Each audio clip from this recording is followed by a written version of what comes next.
Hey everybody, welcome to the Manning and Abe Power Hour here on Take 3 Productions. Cue the music. Hey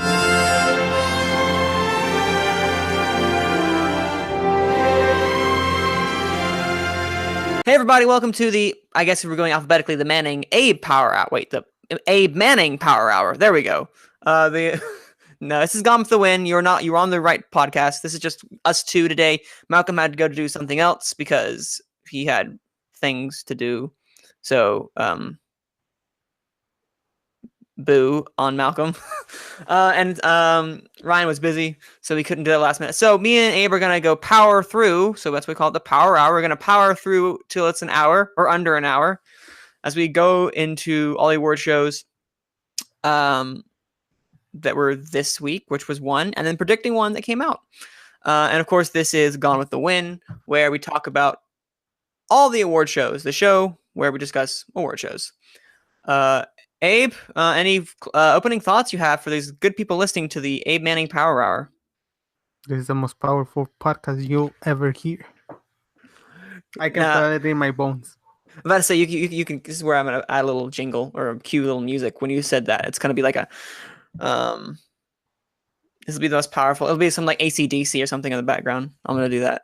I love AC/DC. Highway to Hell. Okay. Greatest song of all time. Thunderstruck. I don't know. I like Thunderstruck. You know, Manning, let's talk about awards because you don't know anything about music. Whoa. Okay. Hey now. Anything's a strong word. Anything is a strong word. Okay, sir. Okay, you know the lyrics to the national anthem. The national anthem? Yeah. No, like Fergie. You know the lyrics, dude. Why did you bring up Fergie? Why? What did she do to you? Have you seen the video? I have, yes. I know. I'm going to link that in the description for those who haven't seen that, because that's just horrible and amazing to watch at the same time. But this week, before we start off into the award shows, we had one trailer come out for a movie that I was so excited for, as everyone knows this who's listened, and that is If Beale Street Could Talk. You know me, I'm going to gush about this. So, Abe, what do you think? What do you think about this last final trailer for If Beale Street Could Talk? I think it's just like a shorter version of what we've seen. However, it's just like an announcement of, remember, this movie is coming December 14th to limited release. I'm excited to see it now that's getting, some wins in the circuit. I think Barry Jenkins has shown just in his first feature Moonlight that he's capable of doing pretty good job with a little bit of money. So I hope he can deliver again, and I hope to be happy because I love romance movies, and if this is a good romance movie as the quotes in the trailer say it, I'm gonna be happy. Yeah, I'm just gonna also say the addition of Killing Me Softly was a very nice touch. I didn't realize that would work, and voila, it worked very well.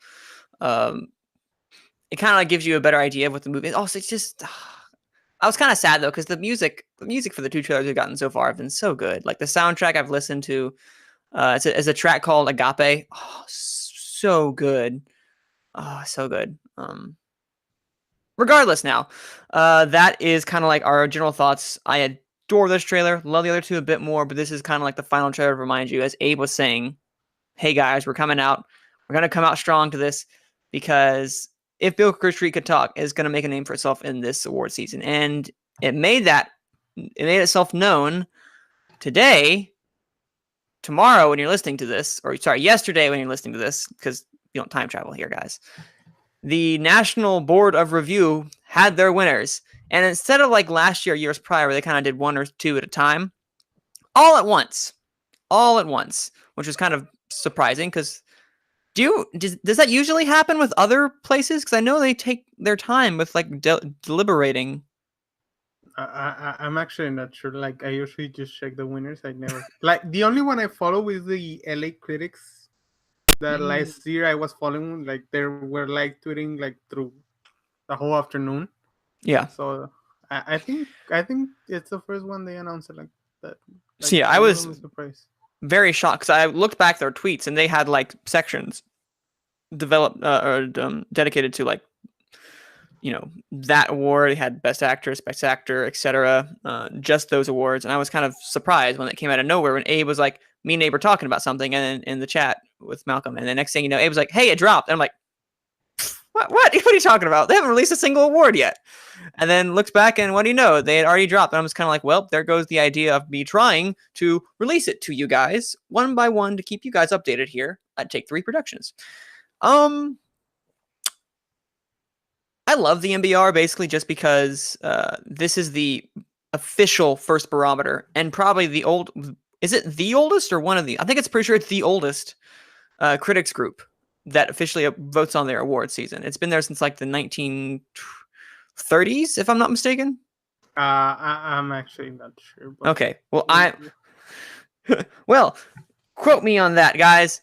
It's exactly right. 1930 something is when it first started, and they've been doing it for the longest time. And they have been a nice beginning to the Oscar season, official beginning to the Oscar season. I can tell you it's from 1909. Yes, when they first started the awards, or when they first joined together as a group. Well, since they were together as a group. I'm about to say because they're older than the Oscars, then if that's the case. Yeah, the Oscars 1920, what, 8? 29? Let's say, yeah, Oscars was 29. Yeah, no, you're right. Their annual awards starts, and I'm finding out right now, guys, 1932. That's when their awards started to come up because their best film was I Am a Fugitive from a Chain Gang. Great movie. I'm about to say, one of your favorites, right, Abe? Definitely, it's a massive. Like for silent films at the time, it definitely shows it. Marvin Leroy, or Mervyn Leroy. I'm not sure, but if you get to 1934, It Happened One Night by Frank Capra. That's when we start to recognize some of the ones, a bit more fully. But they've been around for the longest time, and they are kind of like a very staple to the awards body that have been out for ages. The oldest, probably, to my knowledge. Please correct me if it is not the oldest. I am a mere humble Oscar pundit who may not know everything, so I fully admit if I'm wrong. But this was a pretty... There was no clear frontrunner this year, and I still don't think there is a far and away frontrunner, but there is one movie right now that it's kind of like chugging along up the hill, and I think we can agree that's currently, right now, it's Green Book. Getting some audience awards before it came to rest on top of the hill that is National Board of Review. Now, the National Board of Review is not the end-all, be-all. It's not this... It's not the clear front runner for everything, but it's something to keep an eye out. It's one of my favorites because it does set the tone for everything. Abe, what are your thoughts on these nominations that we had this nominations? Winners, you mean? Winners, excuse me. I was surprised of not seeing Roma in any of the other than best top films. Top films of 2018. Not seeing it in picture or director. That was surprising for me because I think Roma is definitely one people are sleeping it. Also, animated feature, The Incredibles. Just to mention it, it doesn't deserve to be there. I totally forgot Incredibles 2 existed until this came out. That says it all. Eye of Dogs, people watch that movie. Wes Anderson deserves the Oscar. Let's get behind it. That was my some of the things I noticed, and I was thinking about this before starting the show. I think I'm gonna hate myself for this, but I don't think Roma is gonna get any director of film. I was thinking if the people in the industry are loving Green Book so much, it's probably gonna get that. It's gonna get Viggo Mortensen is gonna get actor. Bradley Cooper is gonna get director because the Academy is a democratic, it's a democracy, and they wanna give everybody something. And best film is gonna be taken by either Star is Born or Green Book, and Roma. I think it's locked for best foreign film. Do you agree Absolutely. with me? Yeah. So absolutely. Cuarón is not gonna go home without anything. So. Yeah, no. I mean, let's go through these that we have so far and just kind of discuss each one of them. We'll work our way backwards until we get to the top of the pile. For top, wait, what do I want to start? For the top 10 independent films, usually I'm not sure what they consider an independent film. I guess not. I guess there's a certain budget you have to go, similar to the Indie Spirits. But this one we have The Death of Stalin, Lean on Pete, Leave No Trace, mid-90s, The Old Man of the Gun, The Writer, winner of the Gotham Award for Best Independent Film the previous night, Searching, Sorry to Bother You, We Are the Animals, and You Were Never Really Here. Five documentaries, Crime and Punishment, Free Solo, Minding the Gap, Three Identical Strangers, and Won't You Be My Neighbor, which did not win. It did not win a best documentary. RBG did. That's kind of a shock. RBG, good documentary. I haven't seen When You Be My Neighbor, but I think RBG is because definitely helps the figure they're representing. I forgot the name of the woman. Like I saw like a Ruth couple weeks. Bader Ginsburg. Oh yeah, like with this power movement of woman through Hollywood, like don't be surprised if it gets the Oscar at the end because it shows a woman getting through some like the ascent to power, I guess. Yeah, the her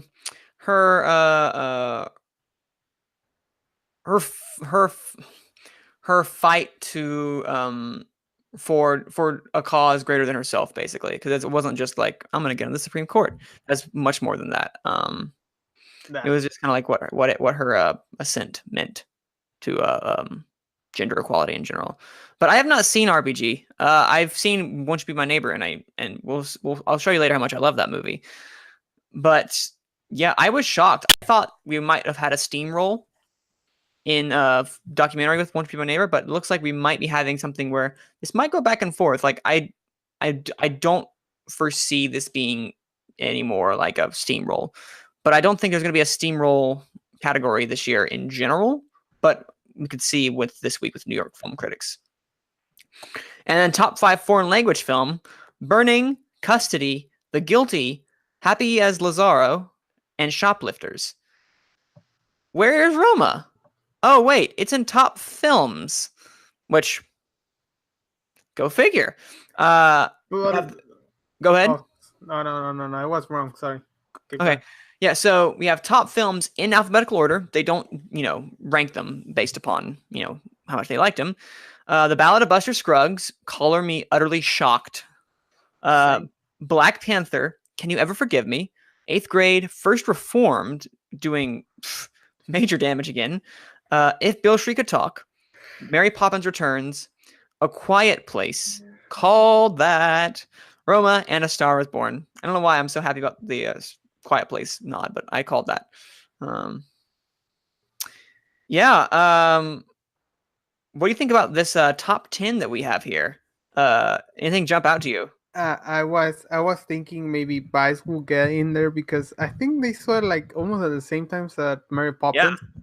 And definitely Mary Poppins, look at it, probably is gonna get Best Picture with that box office numbers tracking. Like, I wouldn't be surprised. Like Emily Blunt nominated, maybe Rob Marshall. Like the Academy loves their musicals. Well, not La La Land, Best Picture lost. But like it did good on the night. Good. Yeah. But that Best Picture debacle, like that's not Freddie at all. No, not. You think about A Quiet Place pricing, but like it's a great movie. It's like my second favorite movie of the year so far. I think John Krasinski did an incredible job. Emily Blunt has 2 movies in there. Yeah, double nomination. Nah, I don't think so. No.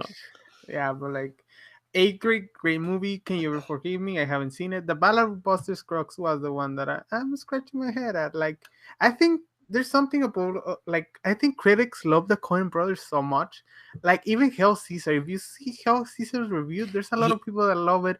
When I don't like, it's fine, but I don't see it like as a great film. Okay, you know what's funny? Hail Caesar also got in the top 10 for NBR.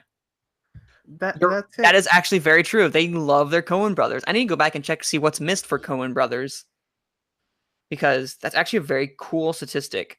I mean, they always have. I mean, last year, they nominated The Post, Baby Driver, Call Me by Your Name, The Disaster Artist, Downsizing, Dunkirk, Florida Project, Get Out, Lady Bird, Logan, and Phantom Thread. So they're kind of a bit more, I guess, quote unquote, cool. They're your cool critics. They put a little more popcorn And The Post, of course, was the big winner, but the ones prior after that were all like the top tens for that year.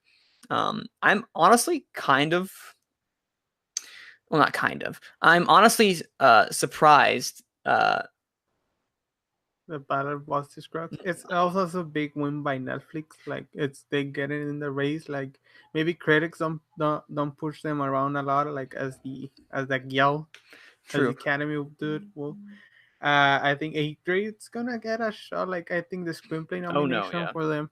I think that's probably a lock by now for You original know what? This screenplay. really helps more than anyone else. Of course, I mean, other than Mary Poppins Returns, which kind of like, people are like, ooh, keeping their eye out for that. But eighth grade and First Reformed, they did really well in the indies, both Gotham and Indie Spirits. That I think, and now they're kicking it with NBR. I think this is kind of like a barometer for saying, hey, look out for these films. Because First Reform, Ethan Hawke could make a surprise. Because Paul, well, here, let's continue down these nominations, and we can kind of get into a bit more about the winners and all that jazz. We have, okay, Best Ensemble, Crazy Rich Asians. I had predicted Widows, but I am not surprised with this one. I'm not surprised either. I think like can it win SAG? I think like I think if you're gonna nominate like from A Star Is Born, like you're gonna nominate Lady Gaga, you're gonna nominate Bradley Cooper, and you're gonna nominate Sam Elliott, which in and Dave Chappelle says him in the movie in the small part he has, and that of Lady Gaga, who I honestly don't know his name, and everybody like I think that would be a lock for A Star Is Born, even though it's not an ensemble picture. Maybe Avengers Infinity War, like I mean, yeah, 50 people on stage. Yeah, that's true. What's the smallest ensemble that I'm sure there's been like Oh yeah, there's probably been like 4 people two. winning. Yeah, like maybe like three. There was one year where it was like super small, and I can't remember what it was. There was one movie that was just like they were nominated for SAG, and they were very small. But Crazy Rich Asians is a big cast, so that's a good ensemble. But Widows, for those of you who've seen it, is a phenomenal film. I wish completely shut out for this. I kind of expected it to do a little bit better just because it's Steve McQueen, and their ensemble is probably the best part of the best ensemble that I've seen this year. But Crazy Rich Asians, I'm not surprised. It's a good ensemble. Now, foreign language film, not Roma, Cold War. So you probably don't know this, Abe, but by getting in the top films, does it not get eligible for foreign language film, or how does that work? You probably don't know this. Okay, I'm confused. For those who may know this, well, I'm gonna do some investigating of my own. But for those who may know this, please let us know because it's kind of strange how they work around that. Because if you get one thing, you can't get the other. Like if you get film, you can't get in top films. But if you get top foreign language film, can you get into best films? So it's really weird because I thought Roma was going to steamroll, but Cold War, which also is getting really good reviews, showed up. So good for Cold War. I'm just sad I missed it in theaters. And best directorial debut, I had Bradley Cooper, but we'll get to why that's not the case now. Bo Burnham for eighth grade. Little YouTube comedian has come up so far to a big director. Thoughts, Abe? What'd you have for prediction wise, or what'd you think? I didn't write any predictions, but it makes sense to me. Like eighth grade, fine movie for me, but like I think it definitely has a shine to it. It's really like topical. It reminds you of high school. How high school? Yeah, she's in Middle school. She's in eighth grade. Middle school. The name says it all. Well, like that period of your life, it's because she hangs out with high school students. Spoiler. Hit the transition period. Yeah, it's that transition period, and he does a great job doing it.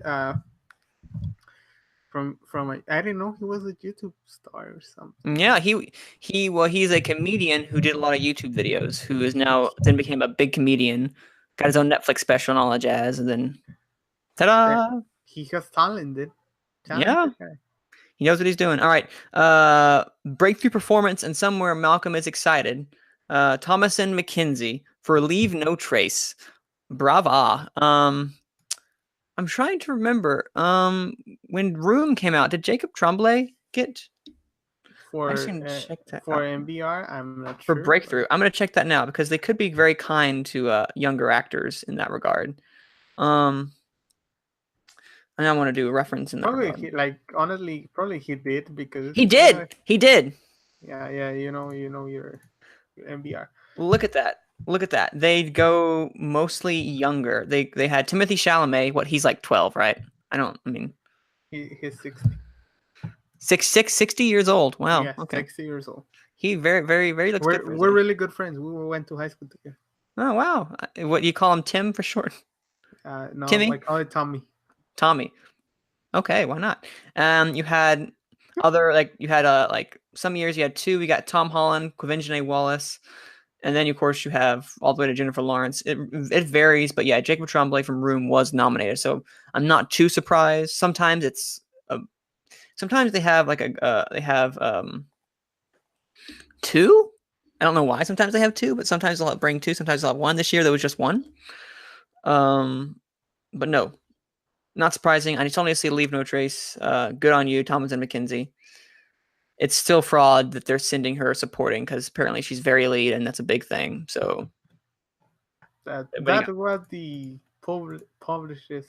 You know what? Publicist Younger, bill. yeah, the publicists. They're young. The younger actors are usually put in supporting anyway. But then we get into what you were mentioning prior. Best animated feature goes to The Incredibles 2. Now, I thought they would go for like something like Isle of Dogs. I did not think they'd go so mainstream as Incredibles 2. And here we are. Well, the thing is, the movie's forgettable. Like you just said it. Like Yep. I don't remember it come out. And to be honest, probably they hadn't seen Spider-Man. No, they probably have not Into yet. Yeah, because that's getting a lot of good buzz. So that I I'm think so that has a excited. chance to take it from Pixar. Because I just watched Wreck-It Ralph last week and wasn't surprised.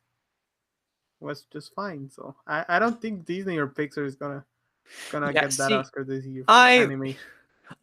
it'll be funny again if Wreck-It Ralph gets nominated and loses to another Pixar film again. Uh, Well, first one should Incredible have is won. better than Wreck-It Ralph too. Like Incredible. I disagree with that one. I think Wreck-It Ralph. I think Ralph Breaks the Internet is infinitely better than The Incredibles because there's at least some heart at the end of it that kind of like brings it all together. Plus, it's a lot funnier. It's a lot funnier. Princess scene, best scene of 2018. Like, I You adore it. know, man, we can fight about this Hey, for hours. Hey, you know what? I want a Disney princess film. I just want I them. agree with that, but I think that's blindfolding you of the capability of the movie is basically the emoji. I've never seen the Emoji Movie, so Well, good luck. I'm not gonna step in that at all. But hey, you know what? I adore the first Wreck-It Ralph. It's one of my favorite Disney films. So I could be blind in that regard. But yeah, this year has not been the best year for animated films. We can say that. Isle of Dogs is really good. Yeah, but documentaries, I know, very good. Um, uh, I need to see I Love Dogs too. I have not seen I Love Dogs. But anyway, now we go to the screenplay for best adapted. Barry Jenkins, If Beale Street Could Talk. I called that one out of the 5 that I got right this entire time. And then original screenplay, the big surprise for me, Paul Schrader, First Reform, beating out some other big ones. Do you think First Reform has just shot itself up into the best original screenplay category? Uh, uh yes, Paul Schrader. He wrote Raging Bull, right, and Taxi Driver. I know. It's Yeah, crazy. so I didn't know that. I think he has never won an Oscar. He's a veteran. You can see it win in it. Uh, and the movie's getting a lot of buzz in that indie circuit. So it could be the indie. I don't think Best Picture can be, but like No. maybe original screenplay, even actor, as you said it. Yeah. And for Barry Jenkins, well, that I think that this begins the path to getting another The nomination at path. least. Yeah. No, I definitely can see them because Barry Jenkins who won original screenplay that year or adapted screenplay? Because there's a big fiasco about Moonlight being adapted or National Border Review. no for the Uh, Oscars. I'm trying to they remember which won. one that year. Oh no, Moonlight. Get Out.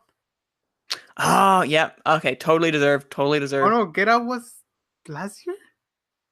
2 years ago, excuse me, 2 years ago. I keep forgetting about like Original screenplay was it? Get Out was 2 years ago. Yes, it was. 2016. Casey Affleck. Was in Manchester by the Sea. That was the No. Get Out was definitely original, Yeah, Get Out was last year. That wasn't. and then When adapted probably Moonlight, was Manchester. yeah, it was Manchester by the Sea, the year of La La Land. Okay. Okay, I guess that makes sense. But yeah, if they want to give Barry Jenkins something, because I know he was a producer on Moonlight, but yeah, giving him an individual award, this could be it in the long run. Like it could get adapted screenplay. We'll have to see. And then original screenplay, I think Paul Schrader has put himself into the conversation for not to win, but at least the conversation for ultimately getting a nom for Best Picture in the Oscars. I'm sorry, Best Original Screenplay. Best Supporting Actress Regina King. If Beale Street Could Talk. Beale Street doing it again. They You know hadn't what's seen Amy Adams. funny? What? I had Amy Adams predicted for this. They don't have anything for Vice, so I guess like No, Vice before got shut out. yeah, but like maybe before well, They they saw the saw same. Mary Poppins. Like Yes. they were, yeah, like critics started watching it like at the same time. So I guess they didn't like. But I They think Amy may get it because Amy Adams is awesome and she deserves because that will be the sixth nomination. No wins. They don't want to go to the path of what's the name of the guy from Lawrence in a Fairy that I'm forgetting. Hero um. two.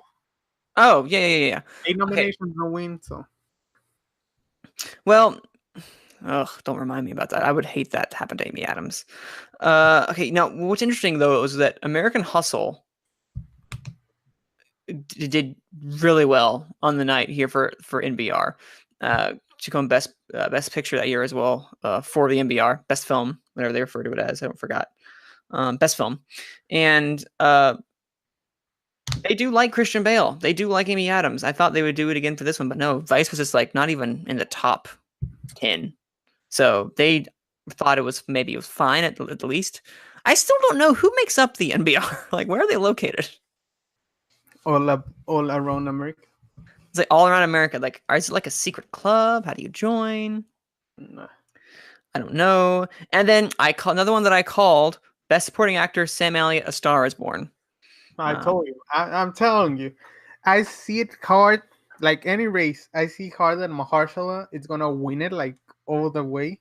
Like Mhm. 2 years ago, he won. Like give it to someone that's cool. Maybe Richard Grant, maybe Sam Elliott. But let's be honest, Sam Elliott. Manning die. Manning, you die. Are you back? I'm back. That was weird. So I want to say again. Go ahead. Try that again. Okay. Sam I, Elliott. I'm telling you, Sam Elliott, it's gonna win it because they gave it to Mahershala 2 years ago. It's way too soon to get a second win. It's not Alejandro González Iñárritu for Berman and The Revenant, which he did not deserve. For Oh, Berman, yes, yeah, but like that's another discussion. that's a And if very you good want to give it, discussion. like you may want to give it to a veteran. You always have like you have a veteran in that group of four, and I think Sam Elliott's a good choice. Maybe Richard Grant, and let's be honest, Sam Elliott's mustache in The Big Lebowski deserves an Oscar by itself, but that was 1998. It's time 20 years later to give it to him. I was about to say that's 1998, good sir. That is Yeah, a but while ago. But anyway. he's never. I mean, let's be honest. He has always had that mustache. He just had it bigger and more over the top in The Big Lebowski. But no, this mustache is iconic. Like there was a reason they casted him in Parks and Rec to be the opposite of Ron Swanson because his mustache is legendary. His mustache is legendary. Um, yeah, I think might be this. If there's anyone to steamroll through this year, this could be the J.K. Simmons, where just kind of winning all the critics. So Sam Elliott could be that one. We'll have to see though, because Richard E. Grant's also and Mahershala Ali are also getting a buzz around them. But Mahershala, as you said, did win 2 years ago. So, and Richard E. Grant is still very much a lower name. So the Sam Elliott has that overdue factor. So I can see that happening. So I'm not too surprised. Now, Best Actress. This is where The Star is Born love really gets going. Lady Gaga has taken Glenn Close, Olivia Colman, Emily Blunt, and taken that NBR spot. Is she taking home the Oscar, eh? I think she will. And I don't think Glenn Close believes it. Like, how is this singer came out of nowhere? Well, she has a ton of fans, but like, Yeah. that Oscar from her, Her Little Monsters, as they're called. I think she's the hottest she's probably like she's so hot right now in the words of what's the name of the villain of Zoolander? Umbatu? I don't remember. Oh, Whatever. It's Will Ferrell character in Zoolander. She's so hot right now. So that's why he's that's a great movie. Zoolander, watch it. no, Zoolander's 2021. amazing. I agree. I love it. One of my favorite comedies. I think everybody like it makes sense. Like she, I don't think like she's great in A Star Is Born. I don't think it's like an Oscar turn. I think Bradley Cooper is way better than her in the movie. Agreed. But I mean, he's an experienced actor. He's worked with the best. But like I think she's getting it, and the biggest competition she has is that veteran factor of Glenn Close, Mm-hmm. and you don't see Glenn Close popping out. Well, we haven't seen a lot of awards, but let's No. see what happens in New York and those more Centralized. that go like more artistic route. Yeah, let's see that. And then, of course, we have the guy coming up down the middle, taking both down Bradley Cooper and Christian Bale. Viggo Mortensen for Green Book.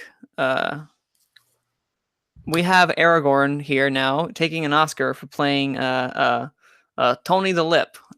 Tony the Lip. Tony Villanova? An Italian accent? No, I'm trying to figure out how you pronounce his name because I just saw Green Book. I just saw Green Book yesterday, 2 days ago by the time this comes up. I loved it. I really, really loved it. The characters that Mahershala Ali and Viggo Mortensen play are the best parts of the movie. Their performances, their relationship, their chemistry, their dynamic is arguably some of the best stuff that I've seen this year between two people on cinema. And it's just like this friendship that blossoms and develops. And yes, it's very conventional, not very revolutionary at all. Like if you look at First Man, you can see like, wow, I really appreciate some of the stuff that they've done. You look at this one, it's kind of like it's less about the appreciation of the artistic merit of the film and more along the lines of just how good the story makes you feel, how well it's told, and how, albeit at times conventional, how utterly like transfixed I was. It's not revolutionary. It's not game changing. It's more of just a conventional story that's told wonderfully, which is why when it won Best Film, which we go to that, I'm shocked, but not shocked if that makes any sense. Because these people did Mad Max Fury Road, but they also did Manchester by the Sea, a more conventional drama. Abe, what are your thoughts for this Best Film, Green Book, winning this? It's just showing that crowd pleaser it is. I think if people gonna rally behind a movie that makes you feel good, I haven't watched it because well, I live in a really really small town that I usually get movies like 3 months later. Uh, I think it can get Best Picture because the Netflix factor can affect Roma. I think A Star Is Born is gonna get a ton of love because Bradley Cooper and the music and everything sound. So I think Green Book can be that little film like you saw it 2 years ago with Moonlight. You saw it with well in comparison 1972 with Cabaret and The Godfather. The Godfather was in quotations I guess a little film next to Cabaret and look what it won. Like it may get like just 2 Oscar wins and Best Picture. So I see Green Book as it's a contender. It's definitely there. I think it's number 2 right now, just behind A Star Is Born. To be honest. No, yeah, I don't know why we didn't. I don't know why I didn't like. I like didn't see this coming because it won the audience awards prior to this, so it had a lot of love going for it. I just didn't think they would go so. It's very conventional. It's a very safe pick. It's a great film, but it's not something I would personally give the Best Picture to. But with also, I can't remember what's it called. Like where it's not it's how they vote at the Academy. The preferred ranking. Oh, what's it called? The preferential ballot. Thank you, preferential ballot. I don't know why I blanked on that name ridiculously, but for the preferential ballot, I see Green Book doing fantastic with that, doing very, very well, being well liked, well regarded, getting a lot of 3s, getting a lot of 2s. This might be, I'm not sure how NBR votes, but that's how I can see it definitely turning out. And then of course, Best Director, Bradley Cooper. They didn't want to give it to an actor; they gave it to him in director, which I would have given the other way around personally, because it's very well directed, but he's a much better actor in it than he is a director, if that makes sense. Yes, I think he's the best part of the movie. Like you feel for Jackson, Yeah. Jackson, through the, Maine. yeah, through the movie. So, and you know, uh, I think I'm repeating myself, but let's give love to everybody we can. Let's give love to Star is Born and Bradley Cooper. Let's give love to Green Book and And Viggo Mortensen deserves it. He's Oh nominated. yeah. I thought 2 years ago with what's the name Captain again? Fantastic. Captain Fantastic. That broke my heart. So good. Well, it didn't broke my heart, but like made me really, really happy. I was happy he got nominated. It was one of my I favorite movies. know. Who lost? This? He lost to what? Casey Affleck? Casey Affleck. Well, him. Yeah, just thinking about it, it's like, really? Well, he's great in the movie, to be honest. He is, but you know. But, like he deserves a lot, and I wouldn't be surprised if he finally gets his Oscar. Yeah, this could be the time for Viggo Mortensen to do it. Although Christian Bale was with word out of Vice, he could get number two, but we'll see how this translates. They made NBR just may not have liked it. New York might like it, LA might like it, the guilds might really like it. We're gonna definitely see. I, But yeah, also the Shutout, another one I was surprised besides Vice, The Favorite. That was Shutout. Black Klansman, Shutout. Nothing. I had Spike Lee winning Best Director. It got nothing. mm, I was thinking about I was thinking there's a movie missing right here. There's a movie. Well, I wasn't thinking of Black Klansman. I was thinking of The Favorite. I think it's because I think you're gonna see The Favorite maybe winning costume design probably, and that's the only thing I see it winning. Like I think it's really hard for it to get like any acting award or even nomination for director. And Best Picture is gonna be there because of the actor side of the Academy. But Yeah, like no surprises there. Like I don't think you're gonna see it like winning anything actors through the race. Like even those small critic groups, it's gonna be hard like to compete from to Stars Born, Green Book. yeah. I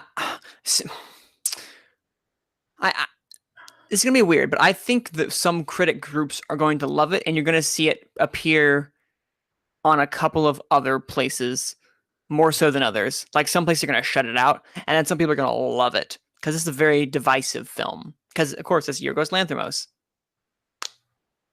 What are you gonna do? This is a film that I knew would be divisive, but we'll know more about it as the critics go on because I feel like these are the ones that are going to push it forward, being something the guilds would like, but also the critics would really like. But we could be seeing a reversal of that where, the critics don't like it and the guilds do. But I rest my case. We'll see how that continues on. But that is basically what we have for the NBR, the oldest one, precursor in the book, and one that kind of has a great barometer for everything. And we also have this week? Is it something about a song of Frank Sinatra called New York, New York critics? Yes, that's exactly his song. New York critics. Start spreading the news. No, This is not a rendition. This is not going to be a What happened to that Sinatra film that Scorsese was going to do? I think it died. Did it die? Oh, I would have loved to have seen that. Like, I think we will love anything about Martin Scorsese does. Like he can make a movie about a guy reading the Jello book. What is it called? a phone book? A phone book, and it's gonna be great. So you see. Did you forget the name of the phone book? Well, I don't know what's called. That's true. Yeah, no one has phone I books don't really think now. I've used one of those like since 2007. Preach to the choir. Yeah, but the New York Film Critics Circle will be announcing this Thursday. And I just want us to quickly go through some of the possible predictions that we might have. I'll say some of the categories, and I want you, Abe, to tell me what you think. Do you have for your predictions? They can be really casual. This isn't the Oscars, the Golden Globes. It's just it's a critics group that, while be as important, is more just for fun than anything else. Okay, So so New York, it's a little art. It's more you call it artsy, artsy. artistic. They go that way. So for animated, I think they're gonna go with this picture that I told you it's gonna win best animated because everybody loves Wes Anderson. I think they're gonna go Isle of Dogs. Last year they went with Coco though, so Yeah, but like Coco is a great movie, man. Come on. I'm giving you a hard time. Go on. Oh yeah, but like like there's not a lot. Well, or maybe into the Spider-Verse if they seen it. I don't think they have. I don't think they have either. If Uh, NBR hasn't seen it, they haven't seen it. so a screenplay. I'm gonna get Fresh Reform. Why? Ooh, Because those. I think it's there's how you call it, like they go artsy all the way. I like that. No, that's actually really a good pick. Like I wouldn't surprise. I wouldn't supporting actress. I think they're gonna go Regina King. I don't think a lot of people have watched Spice, and that's gonna help them trick. Although I think they've seen Vice though. Like I also have Regina King. It's just too soon. Like it hasn't got a lot of buzz like these movies that come out since Toronto, since Yeah. Spanish, since like there's there's way more people that have seen. I think screenings where you send like people are just getting screenings right now, like for everything. Yeah. So the festivals are done now. Now it's time for let's say Now for the critics to do their thing. Yeah. All right, go ahead. Supporting actress, I said Regina King, right? Mm-hmm. Oh my god, I didn't put supporting actor, but I'm just gonna come out with something right now. Do it. I think they're gonna give it to Mahershala. Ooh, I like it. He got it 2 years ago for Moonlight, same critic group. I think they're gonna love Barry Jenkins because my upcoming prediction for Best Picture is gonna say something. Ooh. So I think Mahershala. For actor, I think they're gonna go Bradley Cooper because Bradley Cooper. Yeah. No, that's it. Just because. Yeah, because the stars. I think he's probably gonna win. Like I don't see Bohemian Rhapsody going through it, and I think actress it's gonna go to. I think here's the first one Glenn Close gets in the race. They're gonna go older. They're gonna go a more seasoned actress than Lady Gaga. I don't know if is Lady Gaga from LA. No, I don't know. I don't know. I'm just coming up with the reason for Glenn Close winning. She's great in the West. Great movie. Well, not that great of a movie, but she's amazing in it. Best actor and best director. They're gonna give it to Cuarón for Roma. No Cooper, no Foley, no. Just no. just give it to Cuarón. Yeah, give it to Cuarón because everybody says Roma is amazing. And well, can I say something to the biggest chains of cinema in Mexico? Do it. I'm gonna say it in English, and I can translate it. Put Roma in more screens. Thank you. I can agree. Yeah. Even though I haven't seen it yet, I can agree. Put it in all the screens. Cuarón has shown his master craftsman, and I think directing is gonna go for him. It's an artsy film. It's a great movie in a lot of people's opinions, and not in my opinion yet because I haven't watched it. But December 14th cannot appear any longer. And lastly, I think picture. If you see some of the wins, they're going to La La Land, to Lady Bird, to Carol. So I'm thinking Beetle Streak. I like that. I like that pick for film. What about first film? Oh, first film. Oh, yeah. Oh, is the first film for directing? First film you've done that was for directing. Shot. I was that was my second shot for a screenplay, but I think it has a shot for. I think DGA he can win. Well, if Bradley Cooper doesn't get I think he can. DGA. Yeah, the big thing is, does Bradley Cooper get first time DGA, or does he skip that and go directly to like DGA? That's a great question. Because do they do that, or I don't know. Sam Mendes may have done it. Oh, I didn't even think about. Wait, did they have? I don't think no, they didn't have first time director back then. Oh, really? Oh. They didn't. No, this was it's a relatively newer thing.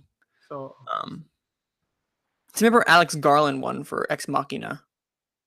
I think it might have been the first year. Might have been. I could be wrong. Could be before then. Yeah, but for first film that I have A Star Is Born, because Bradley Cooper, because that's the big one. That's probably gonna happen. If not, look out for like 8th Grade. I'm about to say that's the two they're gonna battle it out. Although Paul Dano in Wildlife, he did Wildlife too. So Midnight, you get something. I could, but it's probably gonna be either Bradley Cooper or Bo Burnham, one of those two. You guys gotta flip the coin, figure out which one it is. Foreign language film that I have. Um, From see, does Roma get this, or does it get best film, or does it get both? That's what I'm really curious about this, how this works, because I have it currently getting best film, spoiler, but I don't have it getting best foreign film. If that make any sense, like it's because I don't know if it best foreign film or best foreign language film because Roma was funded like even though it's Spanish speaking, it was recorded in Mexico. It's funded by like well, it's co-funded by an American company and by is that foreign? Because you know it's the Academy had like yeah, that controversy a couple of years. Like, yeah, what do you consider foreign? So true. I think you can get like foreign language. It is foreign language for correction. It is foreign language. Oh, I think So then I think, yeah, if that's the case, if they don't like count, like if they say you can get both, then I definitely think Roma's getting both. If it can't get both, I think it's gonna go for like Burning maybe, or Shoplifters, which has also been getting some buzz. Or the hey, it could go the one we saw, Capernaum or Capernaum, Capricorn, Capernaum. the Africans, South That Africans. that one, the one that we're kind of like, or we're like Lesbon, I think where it is. Yeah, but whatever, that one could happen. Like I'm not well versed in the foreign language films, so I think it's gonna be Roma. But if not, let's go Shoplifters. Um, Best nonfiction film, which is usually documentary. Won't you be? I'm gonna keep predicting. Won't you be my neighbor until until for everything. Um, so that's what it is for now. Um, Best animated film that I have. I also have I Love Dogs. So for cinematography, this one I actually have going for If Beale Street Could Talk. I have James Laxton doing this. So I I didn't think. get photography. I just went through like Oh, the I movie. I didn't even. I thought you did cinematography. But yeah, James Laxton I have doing that for cinematography. Although that one's kind of very much up in the air because I know last year they did Mudbound, Rachel Morrison, which is super cool. Uh, so it's not going to the one that's a big front runner, which Beale Street's not always a big front runner. So I thought, that's the one where they could give some love to Beale Street through that because I do not think it's taking the big. I do not think it's taking the big one. The best actor, um, or supporting actor, I should say. Um, this is the one where I had Richard E. Grant doing this. I have him taking this one specifically because the movie takes place in New York. For Can You Ever Forgive Me? He's very much a New York type character, so I can totally see him taking this one. Um, Does he do a New York accent? no, but he feels like a very larger than life character that kind of inhabits and like symbolizes the city beautifully. And he's probably my favorite part about the movie, and a movie that I thought was like fine or good. And of course, I have Regina King for If Beale Street. I think this is good. This in cinematography is what I'll be getting for Beale Street. Not surprised in that regard. For best actor that I have, uh, I had Christian Bale, but I don't think that's happening. You had Bradley Cooper, right? Yes. Yeah, okay. I'll go with Abe. Abe knows what he's talking about. I'll go with Bradley Cooper. I'll go with that one. I'm not as confident about. Best actor, I'm not very confident on. You know what? Best actor and best actress, they're both very stacked this year in good ways. Both very good. But I predicted, okay, it's funny. I predicted Toni Collette to surprise at the NBR. Now, what do you think, Abe? Should I go with Toni Collette again for a surprise, or should I go for an even bigger surprise? And let's say that Emily Blunt from Mary Poppins take this for returns, or do I go conventional and say Glenn Close to the wife? I think you go with the correct choice, which is the one I have given with Glenn Close and the wife. But you However, did. However, I think you have a shot with Tony Collette. I see that happen. Go crazy for that one. You know what? I did it once again. I'm gonna do it one more time, and if it doesn't happen again, I'm gonna go back to Glenn Close or something.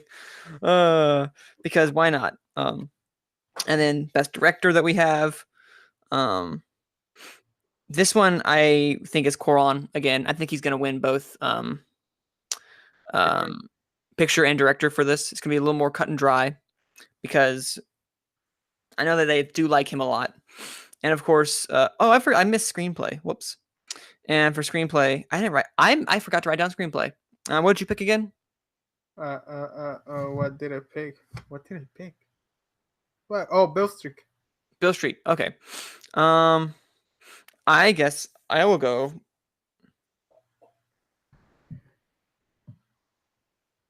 You know what? Let's go with Can You Ever Forgive Me? Because I had Richard E. Grant getting supporting actor. I think it's gonna get something else. Not just supporting actor, but I think it might get screenplay as well. Although, don't be surprised also if First Reform comes back and gets that. Like it gets it something else for screenplay. So I would not be surprised if that was the case. And of course, finally, Best Picture, Roma. Roma, I think this is. I don't know why I feel so sure about Roma here than anything else, but this is one that I feel like where Roma is going to get some love specifically. It's a crafty picture. It is. I want to talk so great about this film that I haven't watched for a reason because That's it. You haven't seen it. Probably gonna hate it. Like at the end, like I'm gonna be here December 15th or whenever we're recording an episode. Hey, man, Roma sucks. I'm going to be so shocked if that's the case. I'm gonna have to my jaw on the floor. I'll have to record video just to show you how shocked I'm gonna be. Yeah, but I thought that will happen. The thing is, we can have another hour of conversation about Roma, why I wanted to see in a big screen, because that makes me lock in. Because when I watch movies in a smaller screen, it's hard concentrating when you have your phone next to you. I remember, just quick story. Remember, Call Me by Your Name. Yeah. It came out in streaming. It came out near a theater near me before the Oscars. Or after the Oscars, way after the Oscars. And I remember seeing it, and I was crying, I was hit, I was for Call Me by Your Name. And the first time I saw it, I didn't care about it. So really? Yeah. Huh. Maybe because I was playing Candy Crush through it, but well, that will do it right there because you're distracted. Wait, in the middle of a theater, you got your phone out. Oh no! I mean the first time I saw in streaming. Oh, in streaming, I'm about to say. And the second time I saw it was in a big screen. Okay, there you go. That's a lot better. Wait, you saw it was on streaming before it was on? Oh, yeah, you get movies later. Way longer. What did I just get? Hotel Artemis. You know the movie that came out in June? Wait, really? It just got it. Just got it. Yeah, just got it. Not in the US, in the Mexican side thing, but it's way longer than the two. I'm about to say, where in the world do you where in America is this? No, that one opened during the American side, and the Mexican side opened 2 weeks ago. Oh, okay. The Mexican side opened 2 weeks ago. Okay. More record, so we can talk about another in the next episode of Manning and Abe Power Hour. Manning and Abe Power Hour, which has gone over an hour, but that's okay. Actually, it may not with all the editing I'm gonna have to do because I always have editing I have to do for these because my computer. That's all I'm gonna say. It's possessed. And of course, and that's all we have for the Critics Circle predictions. The New York will find out this Thursday how right or how wrong that we are. You'll see. Oh, you know what I almost forgot? The Gotham Awards happened. That's true. I closed my tab. I know. I totally forgot about the Gotham Awards. Let me quickly get the here we are. Just to give you guys a reiteration, Gotham doesn't have too much bearing at all. I'm going to be honest. But just for those who are curious, the Gotham Awards winners are as follows. The winner for Best Picture, which came out a year before, or was it 2 years? The Writer. It was up against Madeline's Madeline, If Beale Street Could Talk, First Reformed, and The Favorite, and The Writer won. Science. Yeah, that's the only win it picked up that day. So Go figure. Was it a no? Well, right now it's Sony Pictures Classic, but was it a Weinstein release before? Maybe that. It just says Sony Pictures here, so Yeah, or like before, like it may have been Weinstein, and but we don't talk about we don't. In the company itself, like maybe because that Bryan Cranston and Kevin Hart movie, like it's been shot like 2 years, and it's probably gonna be released like in I January. forgot about that movie until I saw a trailer. I was like, didn't this get done a while ago? Yeah, use an example. Hey, we also have Best Documentary, which went to Hail Country this evening. No idea what that is. Won't You Be My Neighbor was nominated but did not win. The Bingham Ray Breakthrough Director Award went to. Take a guess, Abe. Bradley Cooper. Gotham. It's independent. There you go. Bo Burnham for 8th grade. Close enough. Second try. Best Screenplay. First Reformed win this one. Won against The Favorite, Private Life, Support the Girls, and Thoroughbreds. And Best Actor, Ethan Hawke for First Reformed. Best Actress went to Toni Collette for Hereditary. See, I'm not too crazy having that in my predictions. Breakthrough Actor. Okay. Elsie Fisher. Thank you. Elsie Fisher for 8th grade. I want to say Elsie. Elsie Fisher. I'll get it eventually. Breakthrough series long form, Killing Eve. This is TV. We don't care about that. An audience award. Wow, up against all the other films, Won't You Be My Neighbor won for audience award. It won against 8th grade, The Favorite, First Reformed, Hereditary, Beale Street, Madeline's Madeline, Rider, Sorry to Bother You, etc. And it won against all of them for the audience award. It's voted on by IFP members. Nominees comprise the 15 films nominated for Best Feature, Best Documentary, and Breakthrough Director. So that was one they all agreed on. This is the one they wanted to vote on. So everyone voted on that one the most. So interesting. So that's the Gotham Awards for you. I honestly don't follow that as much as I should. But that is kind of the NBR New York Film Critics Circle this week. And next week we have the LA Film Critics Circle. And what else do we have, Abe? December 6th? What? The Golden Globe. Which you're going to be there for, right? No, because I have a final that morning. Ooh. Well, you're at least going to be there for the predictions next week, guys. So look out for that. Because I have a final. Oh no, I don't have a final Wednesday. No, I'm going to be there. Let's say you're killing me softly over here, Abe. That's the name of a movie with Ben Mendelsohn and Bradley Cooper and Brad Pitt. I'm about to say Bradley Cooper ain't in that movie, sir. Brad Pitt. I always get that confused with Kill Your Darlings and Killing Them Softly. Like, I have never heard of Killing Darlings or whatever you said. You haven't heard of that one? Kill Your Darlings? No. And Daniel Radcliffe's in it. Daniel Radcliffe. Is the guy for Harry Potter, right? Yep, that sure is. Yeah, I know. I was just kidding with you. Oh, okay. Well, thank you for that one. You're welcome. And I think it was also Dane DeHaan was in it. Although, don't quote me on that. The Green Goblin? Yes, the Green Goblin. We're talking about that, right? Yeah. But next week, look out for the Golden Globes. We're going to give our predictions, so we're going to start getting that formulated and everything. Look out for some high and mighty movies because, they love their popcorn movies. So look out for Mary Poppins Returns and my predictions. We'll see how that goes. A little spoiler. But before we head out, there's one thing we wanted to do because this past week on film Twitter, as people have lovingly referred to it as, a Twitter user by the name of... I had it a second ago. Johnny. Ryan. Not the same. No, not the same Ryan that we know, but a guy named of just Ryan. Oh, at Ryan Dubaya. Ryan Dubaya. We'll go with that. I'm gonna say Abe, you're in charge of just pronouncing names from now on because we all know how I turn out with them.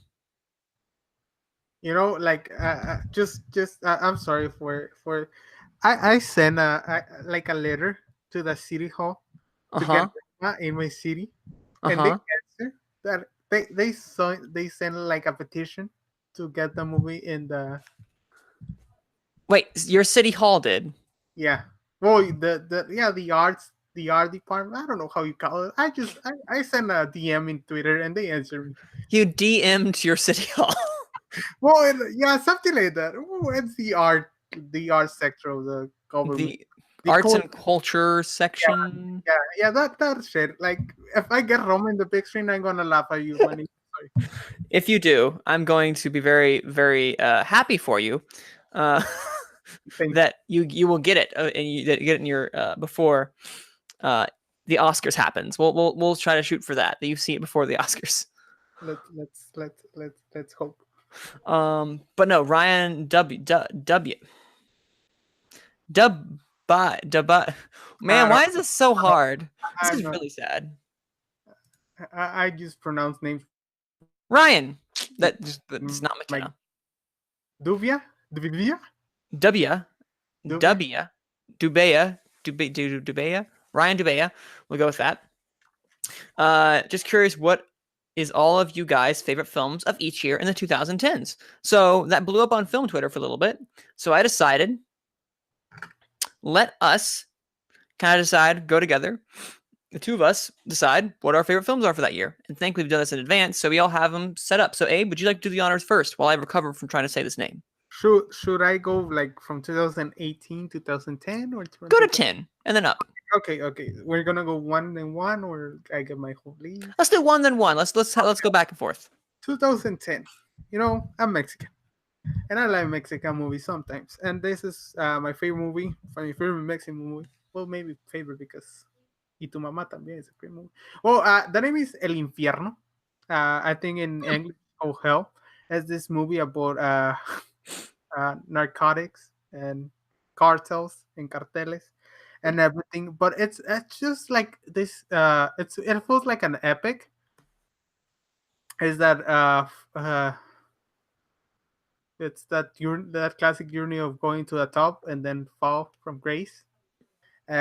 Benito, El Cochiloco, characters in the movie, which is a great movie. It's a dark comedy, and I love Oh, my dark comedies. It's a satirical movie about the government, and if you're like, it came out in the year of the how you call it, the year of bicentenary. our Lord. What?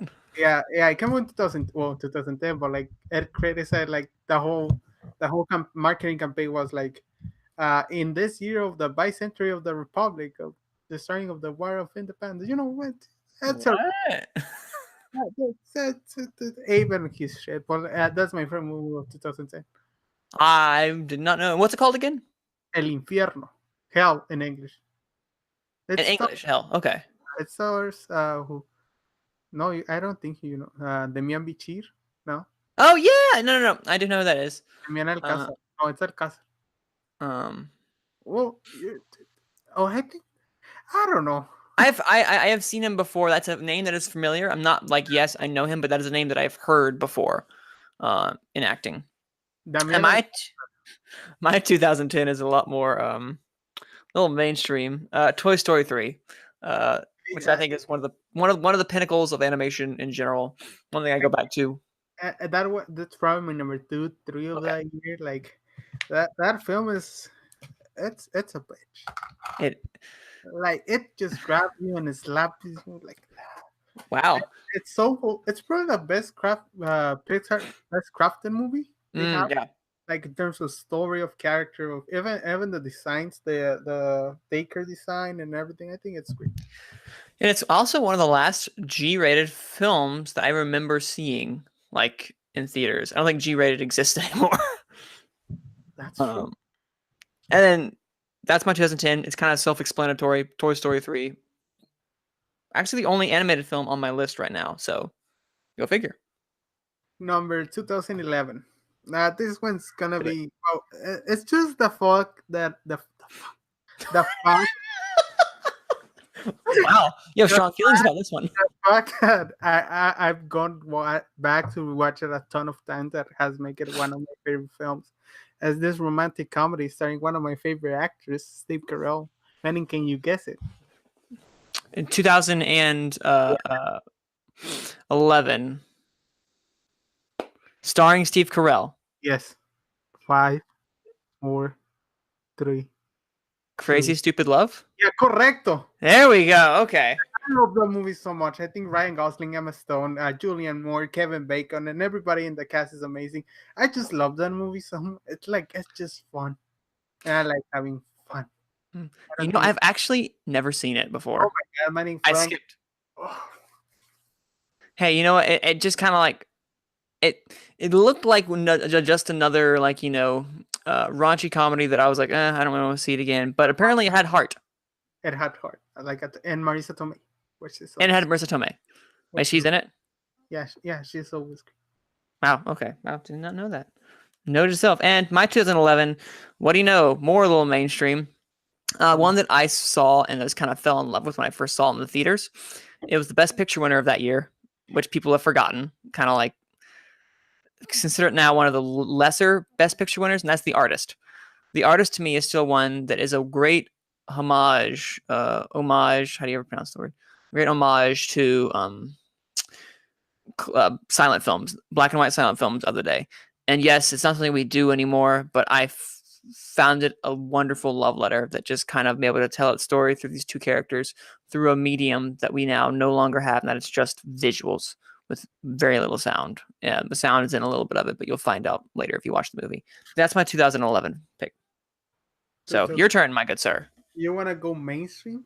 Let's go with my 2012 film. Oh yeah. Oh, I think you know which one. Oh yeah. Yeah, you have to go with the Avengers.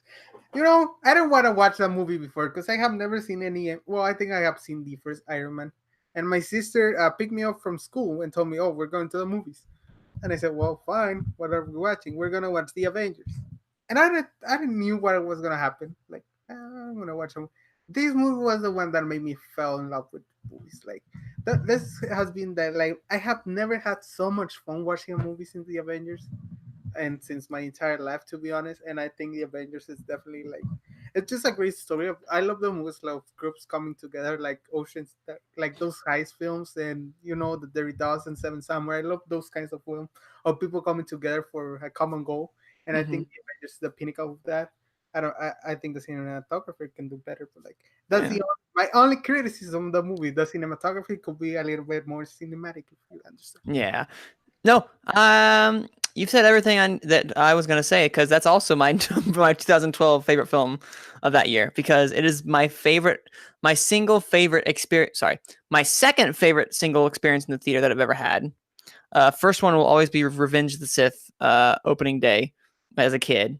Bringing my lightsaber, having all these fans around me. But this one, bringing my group of friends, my theater friends at the time, who utterly had no idea what was going on for some things, and kind of being like, "What is this? This is crazy!" And just kind of like, "Well, actually, let me tell you about this," because I followed up on everything. I was a big nerd, and still am, but that time I definitely followed everything I could, and I adore that film. It's still just so much fun. It is the definition of a popcorn blockbuster, and it still holds up just enough to where I enjoy watching it.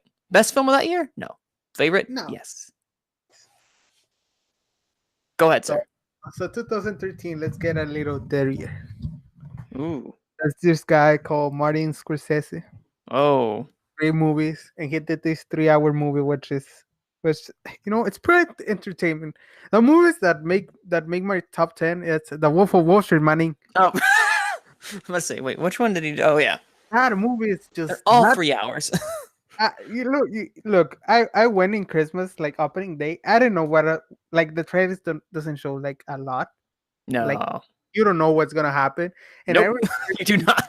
like, how long is this movie? It was 3 hours, and they went by like quickly. I remember seeing people going out and coming in, like people were nuts. But I've seen this movie like probably 20 times since then, since Whew. 2013.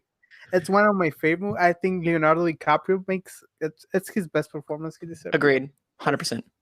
Uh, Jonah Hill, Margot Robbie, first Margot Robbie, like his first big movie. Yeah. Uh, who else? Everybody's in that movie. John Favreau. Rob Oh Reiner's in the yeah. movie. The Equalizer makes a cameo. Well, not Denzel Washington, but like the series is the show he's watching. Let's Maybe- say. I remember Yeah, that. but The Wolf of Wall Street is my number. Well, my number one of 2013. Good number one. That Quaalude scene is still one of the funniest. Definitely, definitely. Ugh, I won't spoil what it is, but it's him dragging. Ooh, so funny. But yeah, definitely. That is not. We verge from there because this one's probably my smallest film that I enjoyed. This one from 2013 is Short Term 12. This one is basically. I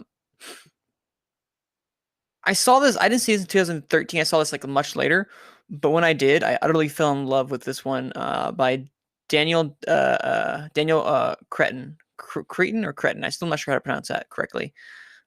But it is a wonderful story of just this of these kids living in housing, these troubled children living in housing who have to, be watched and monitored. And this just wonderful Brie Larson.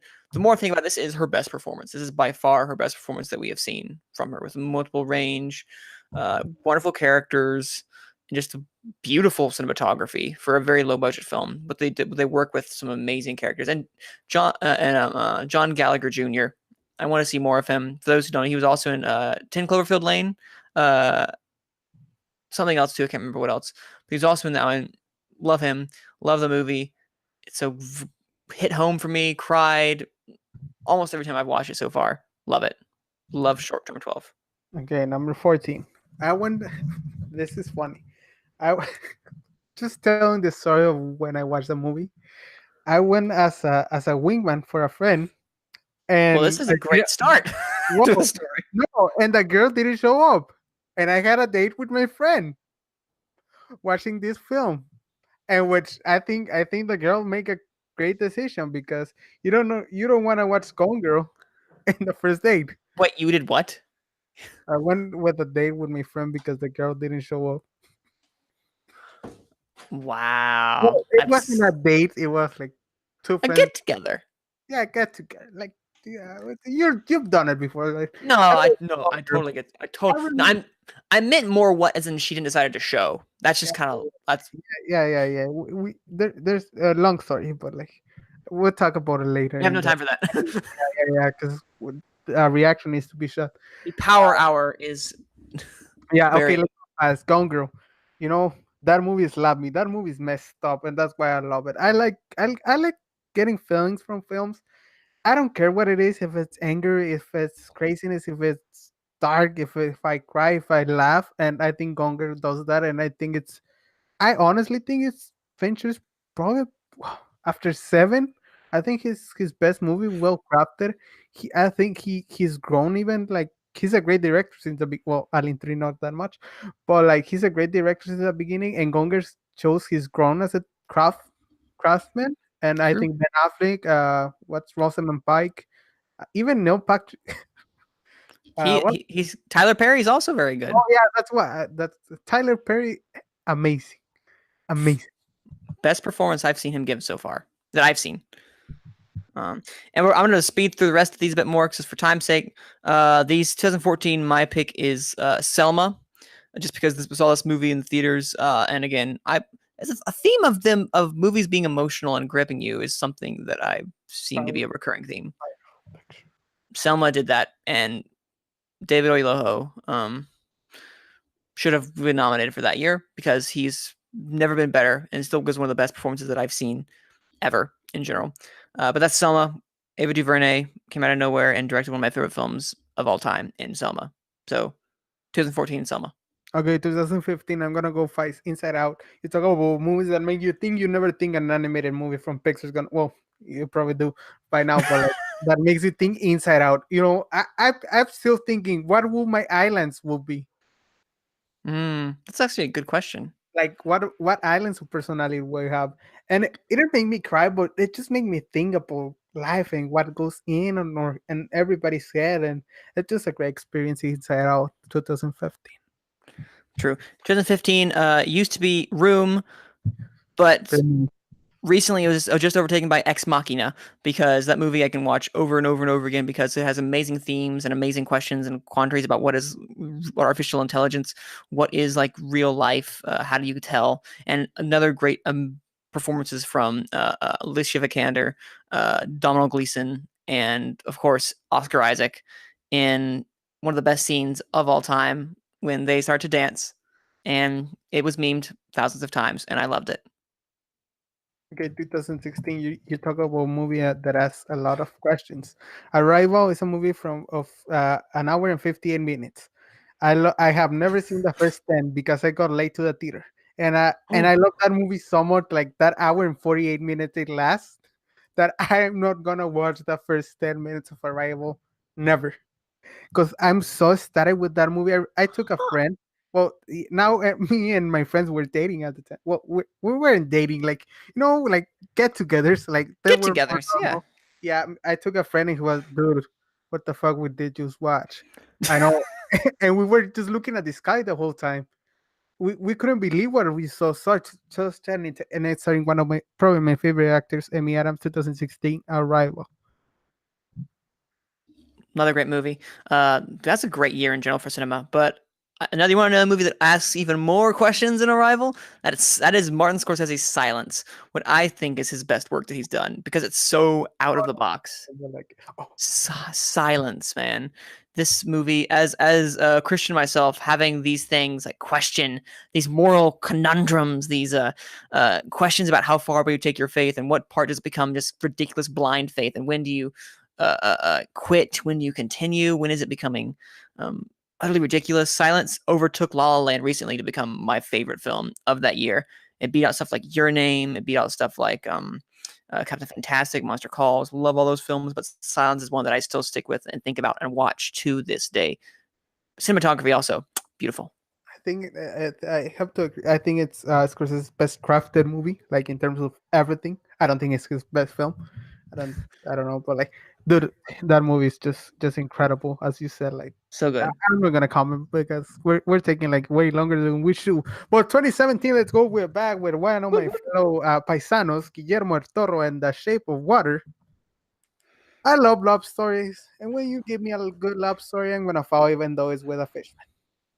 Me and my friends went to watch that, and I just fell in love with fantasy. I usually take my friends to these weird Oscar movies sometimes, and they look at like La La Land. They hate La La Land so much, and they hate The Shape of Water so much because it's really messed up for them that a fish is, and I but mean, it's weird, but I mean, it's fantasy, and I it's true. just love it. It's the I think Richard Jenkins, Sally Hawkins, Octavia Spencer, Michael Stuhlbarg, Michael Shannon is kind of a caricature, but like, Yeah, but I think other than that, like the movie is just incredible.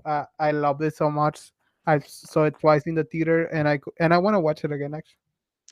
Actually, I actually saw it on a plane and might have contributed to me not loving it because I was watching some of the strange scenes while there was a little napping girl next to me and my sister on the other side. So fast forwarding had to be done.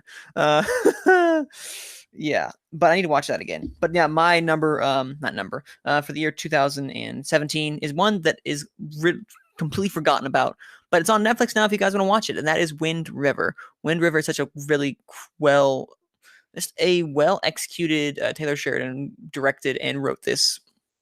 It's probably, did he write it? I think he might have uh, just directed it. He just yeah, directed, yeah, but David Mackenzie was it who wrote it? did he? Maybe. But Yeah, I'm pretty sure he did.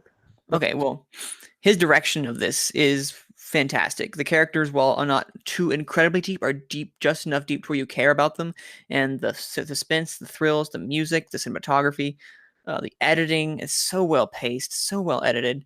On the edge of your seat, one of the best thrillers that I have seen this decade, and it's one that I still go back to forever now and then. And now, while the 2018 has not been out yet, we still have.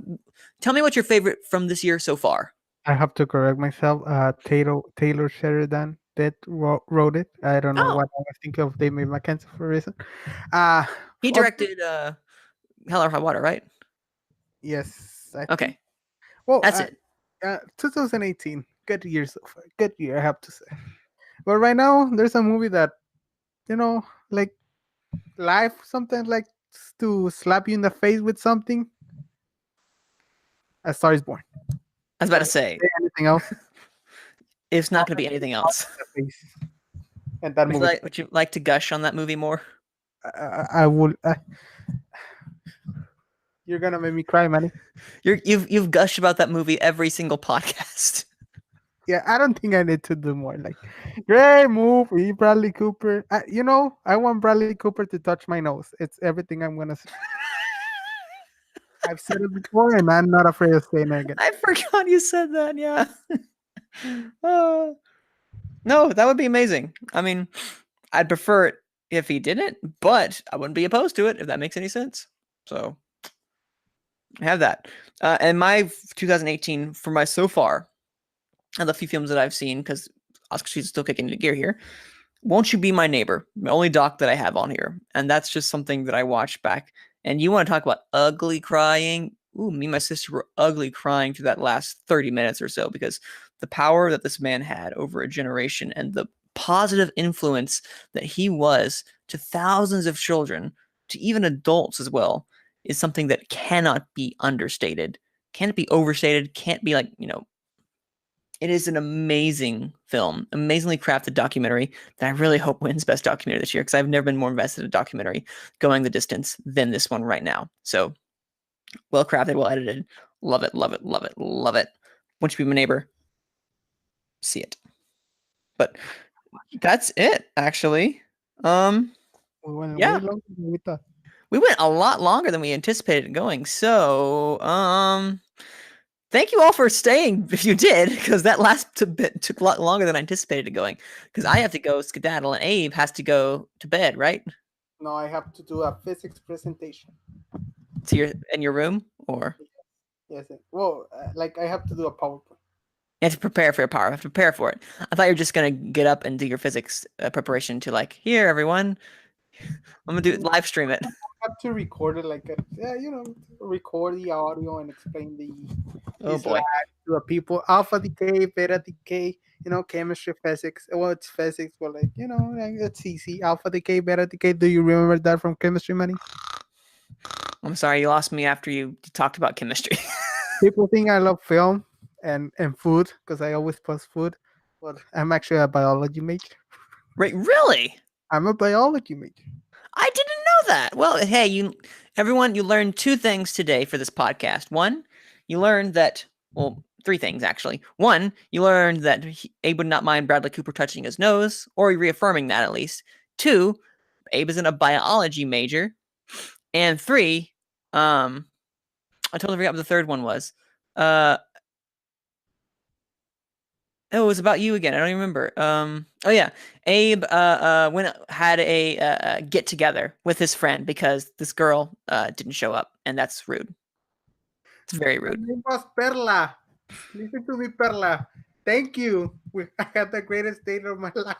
It was. You know what? And you owned that date. From me and everyone here at Take Three. Where first off, where can they find you? Abraham F25. Don't on me on Facebook. And if you don't know me, and what's the Reactor Summit goes up every Monday, I guess. It goes up whenever it can go up, basically. Welcome to Take Three. It goes up when it goes up.